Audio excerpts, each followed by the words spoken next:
गर्मियों के कारण बढ़ती आगजनी की घटनाओं पर सीएम विष्णुदेव साय ने संज्ञान लिया है। उन्होंने संस्थानों में फायर सेफ्टी सिस्टम की जांच करने के निर्देश दिए हैं। सीएम साय ने अपने सोशल मीडिया अकाउंट एक्स पर ट्वीट कर इस बात की जानकारी दी है। उन्होंने लिखा है कि भीषण गर्मी को देखते हुए प्रदेश के सभी शासकीय कार्यालयों, छोटे बड़े उद्योगों, होटलों, बहुमंजिला इमारतों, मॉल, गेमिंग जोन, अस्थायी प्रदर्शनियों, पेट्रोल पंप आदि का मौका मुआयना कर अग्निशामक यंत्र की सुविधाएं सुनिश्चित की जाएं। छत्तीसगढ़ को नक्सल मुक्त करने को लेकर सरकार पूरी तरह से अग्रसर है। नक्सल के खात्मे पर राज्य सरकार ने अब एक और पहल की है, जहां बस्तर में पत्रकारों और विशेषज्ञों से चर्चा की गई। गृह मंत्री विजय शर्मा 2 जून को बस्तर का दौरा करने वाले हैं, जहां बुद्धिजीवियों से नक्सल मोर्चे पर चर्चा करेंगे। वहीं 3 जून को नक्सल मोर्चे पर आयोजित कार्यक्रम में भी विजय शर्मा शामिल होंगे। आपको बता दें कि गृह मंत्री ने बीते दिन भी बातचीत और शांति समझौते के तहत नक्सलियों के पुनर्वास की बात कही। छत्तीसगढ़ की विष्णुदेव साय सरकार ने मंत्री 2 दिनों तक सुशासन का पाठ पढ़ेंगे। आज और कल आईआईएम रायपुर के कैंपस में राज्य सरकार के मंत्रियों के लिए 2 दिवसीय प्रशिक्षण कार्यक्रम का आयोजन किया गया है। प्रशिक्षण के लिए देश भर के प्रोफेशनल आमंत्रित हैं। सभी प्रोफेशनल अलग अलग विषयों पर मंत्रियों को जानकारी दे रहे हैं। मंत्रियों के प्रशिक्षण की शुरुआत छत्तीसगढ़ के 10 साल के विजन को लेकर शुरू की गई है। आईआईएम रायपुर में मंत्रियों का चिंतन शिविर आयोजित किया गया है। मंत्रियों की पाठशाला आयोजित की गई है। तस्वीर दिखाता हूं मैं आपको कि आईआईएम रायपुर है। सबसे पहले तस्वीर देखिए आपकी, यहां पर जो है वो तमाम कैबिनेट मंत्री पहुंच रहे हैं। मुख्यमंत्री विष्णुदेव साय और उप मुख्यमंत्री अरुण साव पहुंच चुके हैं। इसके अलावा विजय शर्मा भी पहुंच चुके हैं। तस्वीरें देख सकते हैं। और यहाँ पर लगातार विभिन्न विषयों पर सुशासन की दिशा पे किस प्रकार से छत्तीसगढ़ सरकार आगे बढ़ेगी उसको लेकर चर्चा की जा रही है। एक तस्वीर देखिए आपकी, तमाम छत्तीसगढ़ के मिनिस्टर्स हैं, उनके लिए ये शिविर आयोजित किया गया है। 31 और 1 तारीख को जो है वो शिविर आयोजित किया, जिसपे देश भर के प्रसिद्ध व्याख्यान जो है वो तमाम एजुकेशनल से जुड़े हुए लोग, विभिन्न क्षेत्रों से जुड़े हुए लोग जो है पहुंच रहे हैं और अपने टिप्स देते हुए नजर आ रहे हैं। जिसपे सबसे पहले शुरुआत जो है वो बीवी सुब्रमण्यम, जो कि नीति आयोग के सीईओ हैं, उनकी तरफ से की गई, जिसपे छत्तीसगढ़ के 10 सालों के विजन को लेकर चर्चा की गई। जिसके बाद स्वास्थ्य को लेकर जो है वो व्याख्या होगा। निश्चित तौर पर ये बड़ी क्लास जो है वो तमाम मंत्रियों की लगी हुई है कि जो सुशासन की दिशा पे जिसका वादा किया गया था विधानसभा चुनाव में कि विष्णु के सुशासन की, तो उस सुशासन की दिशा में छत्तीसगढ़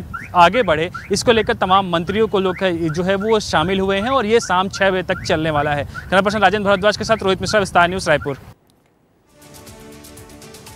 और छत्तीसगढ़ के बहुचर्चित कस्टम मिलिंग घोटाला मामले में ईडी ने दबिश दी है। बता दें कि कल देर शाम ईडी ने रायपुर, दुर्ग में ताबड़तोड़ छापेमारी की है। ईडी द्वारा रायपुर के राइस मिल से जुड़े कारोबारी प्रमोद अग्रवाल के 3 ठिकानों पर कार्रवाई की गई। वहीं दुर्ग में एक कारोबारी के 2 ठिकानों पर ईडी ने दबिश दी। दुर्ग में जिस कारोबारी के ठिकानों पर ईडी की छापेमारी हुई है वो जेल में बंद पूर्व एमडी मनोज सोनी से जुड़ा हुआ बताया जा रहा है। ईडी की कार्रवाई दुर्ग में सुबह 5 बजे तक चली है। राजनांदगांव मत्स्य विभाग में मछली पालन के लिए अपने ही करीबियों के नाम पर करोड़ों के केस आवंटित किए गए हैं। शासन की योजनाओं से मिलने वाली सब्सिडी पर भ्रष्टाचार किए जाने का मामला सामने आया है।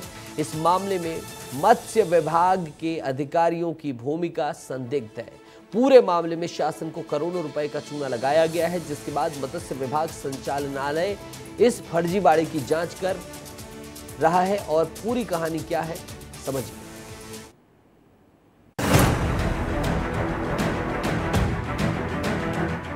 राजनांदगांव मत्स्य विभाग में पदस्थ सहायक संचालक गीतांजलि गजभिये ने अपने कार्यालय में ही पदस्थ कर्मी की नाबालिग बेटी, अपनी ननद, वाहन चालक की मां और एक अन्य आदिवासी व्यक्ति के नाम पर लाखों के केस आवंटन कराए हैं। और ये केस खैरागढ़, छुईखदान, गंडई जिले के नवागांव में मौजूद सिंचाई जलाशय में लगाए गए हैं। हर एक यूनिट में 18 केस शामिल हैं और एक केस की कीमत 56 लाख है, जिसके लिए प्रधानमंत्री मत्स्य संपदा योजना से 60% सब्सिडी और लेफ्ट विंग एक्सट्रीमिज्म डिवीजन से 40% यानी कि कुल 100% आर्थिक सहायता मिली है।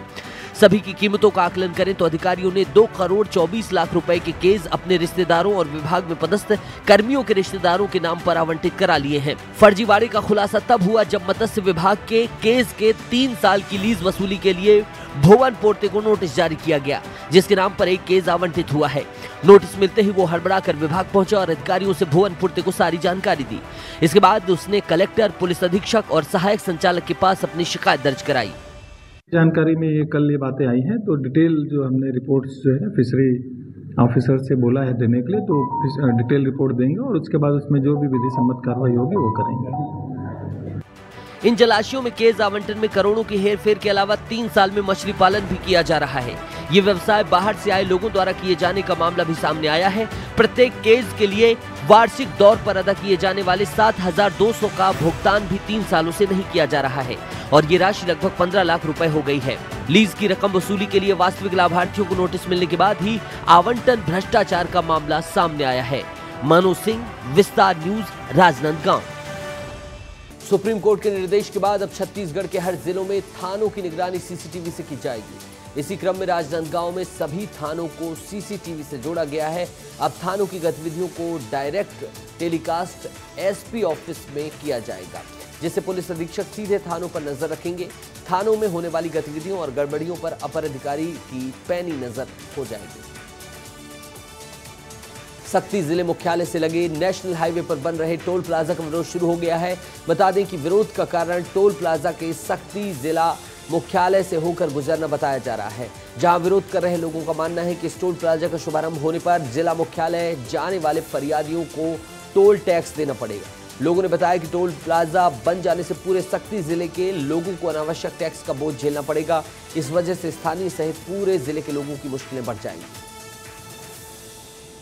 गरियाबंद में विस्तार न्यूज की खबर का बड़ा असर देखने को मिला है, जहां मनरेगा में मजदूरी में कटौती और रोजगार सहायक के दुर्व्यवहार को लेकर नाराज मजदूरों ने फिंगेश्वर ब्लॉक के रोका पंचायत में हंगामा खड़ा किया था। इस खबर को विस्तार न्यूज ने प्रमुखता से दिखाया, सबसे पहले दिखाया, जिसके बाद फिंगेश्वर जनपद के कार्यक्रम अधिकारी रीना ध्रुवे तकनीकी सहायकों के साथ मौके पर पहुंची और तमाम जो है समस्या का निराकरण किया गया। चुनाव प्रचार थमने के बाद आज मध्य प्रदेश बीजेपी के अध्यक्ष और मुख्यमंत्री डॉक्टर मोहन यादव ने प्रेस कॉन्फ्रेंस की। इस दौरान दोनों नेताओं ने बताया कि इस पूरे चुनाव में बीजेपी का चुनाव प्रबंधन कैसा रहा। वी डी शर्मा ने कहा कि बीजेपी का चुनाव प्रबंधन देखने के लिए 6 देशों के राजनीतिक दलों के प्रतिनिधि मध्य प्रदेश आए थे। इसके साथ ही बूथ को मजबूत करने के लिए हमारे कार्यकर्ताओं ने कड़ी मेहनत की। तो वहीं मुख्यमंत्री डॉक्टर मोहन यादव ने इस चुनाव में 72 लोकसभा क्षेत्रों में प्रचार किया। सीएम ने कहा कि इस चुनाव में बीजेपी कार्यकर्ता भीषण गर्मी से थके नहीं, काम करते रहे तो कांग्रेस के नेता अपनी ही पार्टी का मनोबल गिराने में लगे रहे। कांग्रेस की हालत ये थी कि उनके जो सीट जीत रहे थे उसे छोड़कर वो भाग रहे थे। उन्होंने सोनिया गांधी से रायबरेली सीट छोड़ने पर तंज कसा। आज तक कभी ऐसा नहीं हुआ कि 29 की जगह 27 के चुनाव कांग्रेस ने लड़ा हो। आजादी के बाद ये बड़ा नया इतिहास बना है कांग्रेस का, और उसके बाद भी कितनी सफाई से, मैं तो समझता हूँ कितनी हिम्मत जुटा के बोलना पड़ता कि हम बहुत दमदारी से लड़े। कभी इतना ही बोल दो कि लड़े कितनी सीट पे, तो दम तो वैसे ही निकल गया। जिनका बराबर की सीटों पे लड़ने का दम नहीं है, वो दमदारी किसको कहते हैं? ये सब तो बदलना पड़ेगा आजकल दमदारी का। दारी मतलब दम तो होना चाहिए आप में।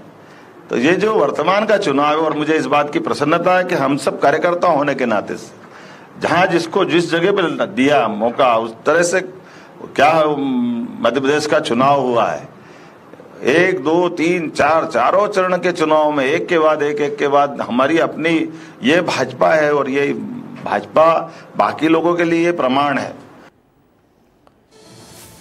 मध्य प्रदेश के मुखिया डॉक्टर मोहन यादव आज शाम इंदौर में रहेंगे, जहां मुख्यमंत्री देवी अहिल्याबाई होलकर के 300वें जयंती समारोह में शामिल होंगे। आपको बता दें कि सीएम डॉक्टर मोहन यादव 5:20 पर भोपाल एयरपोर्ट से इंदौर के लिए रवाना होंगे। इंदौर में कार्यक्रम में शामिल होने के बाद रात 8:30 बजे मुख्यमंत्री इंदौर एयरपोर्ट से तिरुपति के लिए उड़ान भरने वाले हैं। तिरुमला में मुख्यमंत्री स्थानीय कार्यक्रम में शरीक होंगे। वहीं डॉक्टर मोहन यादव का विश्राम भी वहां होना है। 4 जून को लोकसभा चुनाव का रिजल्ट आने के बाद बीजेपी अपने नेताओं पदाधिकारियों का रिव्यू करेगी। भोपाल में सभी लोकसभा की चुनाव प्रबंधन समितियों और विधानसभाओं की चुनाव प्रबंधन समिति के 38 विभागों की समीक्षा की जाएगी। प्रदेश स्तर पर एमपी की सभी 29 लोकसभा सीटों के लोकसभा प्रभारी, संयोजक, विधायक चुनाव प्रबंधन से जुड़े नेताओं के काम की समीक्षा होनी है। भोपाल में होने वाली रिव्यू मीटिंग में बीजेपी के राष्ट्रीय सह संगठन महामंत्री शिव प्रकाश, सीएम डॉक्टर मोहन यादव, प्रदेश संगठन महामंत्री हितानंद शर्मा, बीजेपी प्रदेश अध्यक्ष वी डी शर्मा और पूर्व सीएम शिवराज सिंह चौहान मुख्य रूप से मौजूद रहेंगे। इंदौर पहुंचे केंद्रीय मंत्री ज्योतिरादित्य सिंधिया का बयान सामने आया है, जहां उन्होंने लोकसभा चुनाव 2024 के नतीजों में बीजेपी के जीत का दावा किया है। उन्होंने कहा कि 4 जून को भारत का परचम विश्व पटल पर लहराएगा और पीएम मोदी की तीसरी पारी में देश की तीसरी बड़ी आर्थिक शक्ति बनाने का संकल्प है। और क्या कुछ कहा है सिंधिया ने, वो भी सुन लीजिए। जनता ने अपना निर्णय ले लिया। प्रधानमंत्री नरेंद्र मोदी जी के कुशल नेतृत्व में संपूर्ण देश की 140 करोड़ जनता अपना अटूट विश्वास रखती है और इस बार एक नया कीर्तिमान प्रधानमंत्री जी के नेतृत्व में भारतीय जनता पार्टी और एनडीए गठबंधन दोनों साथ मिलकर। महर में किसान की बेटी ने पूरे जिले का मान बढ़ाया है। अमरपाटन तहसील के बेंदुरा कला गांव की रहने वाली अंजना ने 2 दिनों से 15,000 फीट ऊंची फ्रेंडशिप चोटी पर तिरंगा लहराया है। 2 दिनों में महज। बता दें कि अंजना का बचपन से ही सबसे ऊंची चोटी माउंट एवरेस्ट को फतेह करने का सपना था, जिसको लेकर वो बहुत एकाग्र थी। अंजना ने बताया है कि उसने अपनी मेहनत और लगन के सहारे फ्रेंडशिप चोटी पर तिरंगा फहराया। सफर मेरा बहुत ही अच्छा था। ये मेरे लिए मतलब माउंट एवरेस्ट के लिए जो है प्रेरणादायक है। एक छोटी सी जो चोटी होती है वो मुझे माउंट एवरेस्ट जाने के लिए मेरा बहुत ही सपोर्ट करेगी। अगली खबर ग्वालियर से, जहां विस्तार न्यूज की खबर का बड़ा असर देखने को मिला है। पिछले 1 साल से बंद पड़े करोड़ों रुपए के ईवी चार्जिंग स्टेशन शुरू हो गए हैं। बंद पड़े ईवी चार्जिंग स्टेशन का खबर विस्तार न्यूज ने प्रमुखता से दिखाया था, जिसके बाद निगम मामला हरकत में आया और 24 घंटे बाद शहर के 5 ईवी चार्जिंग स्टेशनों को शुरू कर दिया गया। नगर निगम ने ईवी चार्जिंग स्टेशनों की टेस्टिंग की। 1-2 दिन बाद आम लोगों के लिए ईवी चार्जिंग स्टेशन शुरू हो जाएगा। ग्वालियर में एक बार फिर विस्तार न्यूज की खबर का बड़ा असर देखने को मिला है। आप देख सकते हैं कि जिस तरीके से पिछले कई महीनों से बंद पड़े ईवी चार्जिंग स्टेशन सुचारू रूप से चालू कर दिए हैं। जिस तरीके से विस्तार न्यूज ने इस खबर को प्रमुखता से दिखाया था, क्योंकि पिछले कई महीनों से यह करोड़ों रुपए की लागत से बने शहर में 5 ईवी स्टेशन बंद पड़े थे और लगभग कबाड़ हो चुके थे। लेकिन विस्तार न्यूज की खबर के बाद नगर निगम के अधिकारी हरकत में आए और उन्होंने इन शहर के 5 ईवी स्टेशनों को चालू कर दिया। आप देख सकते हैं कि यहाँ पर जो बिजली का कनेक्शन नहीं था वह भी बिजली का कनेक्शन हो गया है। इसके साथ ही जो मशीनरी बंद पड़ी थी उसको भी पूरी तरह से चालू कर दिया गया। और सबसे खास बात यह है कि नगर निगम ने इसकी टेस्टिंग भी कर दी है, मतलब पूरी तरीके से ये अब चालू है। बस 1-2 दिन के बाद यह आम लोगों के लिए खोला जाएगा। जिनके पास इलेक्ट्रिक व्हीकल्स वाहन है वो अब आसानी से यहाँ पर चार्ज कर सकेंगे, क्योंकि जिस तरीके से ग्वालियर शहर में 5 ईवी स्टेशन बनाए गए थे और 5 के 5 बंद पड़े थे। लेकिन विस्तार न्यूज ने इस खबर को प्रमुखता से दिखाया और उसके बाद नगर निगम के अधिकारियों ने शहर के सभी 5 ईवी स्टेशनों को शुरू करने के लिए कवायद शुरू कर दी है। आप देख सकते हैं कि ये ईवी चार्जिंग स्टेशन पूरी तरह से चालू हो गया है। इसकी टेस्टिंग हो चुकी है। बस कुछ दिनों बाद ही यह आम लोगों के लिए खोल दिया जाएगा। कैमरामैन संजय चंदेल के साथ अनिल गौर, विस्तार न्यूज। मध्य प्रदेश के शिक्षा जगत माफिया घोटाले पर घोटाले कर रहे हैं। बच्चों और युवाओं के भविष्य खिलवाड़ कर रहे हैं। माफिया घोटाले पर घोटाले दिन रात कर रहे हैं। माफियाओं को सिस्टम की शय भी है, इसलिए वे बिना परवाह के सब कुछ धड़ल्ले से करते आ रहे हैं। अभी नर्सिंग कॉलेजों की धोखाधड़ी का मामला शांत भी नहीं हुआ है कि अब डीएड और बीएड कॉलेज खोलने और एडमिशन में घोटाला उजागर हुआ है। मामले में कॉलेज संचालक, प्राचार्य और बिचौलियों ने मनमाने ढंग से कहीं भी कॉलेज दिखा दिए। जहां हकीकत में चंद कमरे भी नहीं थे, वहां कागजों में पूरी की पूरी नई बिल्डिंग खड़ी कर दी गई। राजेश सिंह जी हैं हमारे बीच में, एसटीएफ के एसपी हैं, उनसे समझेंगे क्योंकि उन्हीं ने इस प्रकरण को पकड़ा है, जांच रहे हैं और छानबीन भी कर रहे हैं। सर, क्या स्थिति है? एक शिकायत आई थी एसटीएफ पे, बल्कि एक नहीं कई कुछ शिकायतें अभी और तहकीकात में हैं, जिसमें बताया गया कि जो बीएड और डीएड कॉलेज हैं वह कागज़ों पे संचालित हैं, उनके भवन नहीं है या भवन उनने बाद में बनाए वो थे ही नहीं, जो मान्यता के लिए डॉक्यूमेंट्स लगाए गए हैं वो सही नहीं है। जब एसटीएफ ने इस सब की तहकीकात की तो सामने आया कि वाकई मान्यता प्राप्त करने के लिए एसडीओ कार्यालय का जो डायवर्सन आदेश है वो फोर्ज पाया गया। इसके अलावा भवन पूर्णता प्रमाण पत्र जो पंचायत के लगाया वो पंचायत ने जारी नहीं किया, वो फोर्ज पाया गया। फोटोग्राफ्स जिस बिल्डिंग के लगाए गए मौके पे थी नहीं। अभी जो शिकायत आई है उसकी तहकीकात की जा रही है और हमारे एडीजी एसटीएफ श्री पंकज श्रीवास्तव साहब के मार्गदर्शन में हमने विशेष 6 टीमें लगाई हैं जो एज पर एविडेंस कार्रवाई कर रही हैं। जैसे एविडेंस आएंगे वैसी कार्रवाई की जाए। और मंदसौर जिले में महू नीमच हाईवे पर भाजपा विधायक दिलीप सिंह परिवार के परिवारजनों के वाहनों ने एक बाइक सवार दंपति को जोरदार टक्कर मार दी। दुर्घटना में बाइक सवार एक महिला की मौत हो गई, वहीं महिला का पति और 2 मासूम बच्चे गंभीर रूप से घायल हैं। घायलों के उपचार के लिए मंदसौर जिला अस्पताल में भर्ती करवाया गया है। सूचना मिलते ही मौके पर पहुंची दालोद थाना पुलिस ने महिला के शव को पीएम के लिए जिला अस्पताल पहुंचाया। ये दर्दनाक घटना शुक्रवार सुबह 7:30 बजे के दलौदा थाना क्षेत्र के लखमा खेड़ी फंटे की है।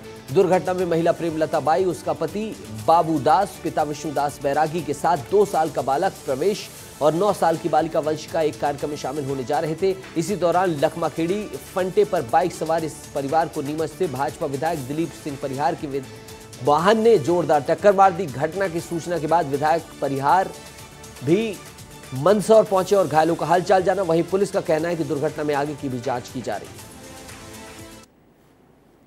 को लेकर सुबह 5:30 बजे नीमच से चेक कराने के लिए जल्दी निकला था और पीछे से मैंने कहा था क्योंकि बिना खाए पिए वहाँ मेरा टेस्ट कराना था, तो इसलिए मैं जल्दी निकला था और पीछे से ड्राइवर और वो गाड़ी लेके आया था और उसकी वजह से एक्सीडेंट हुआ है।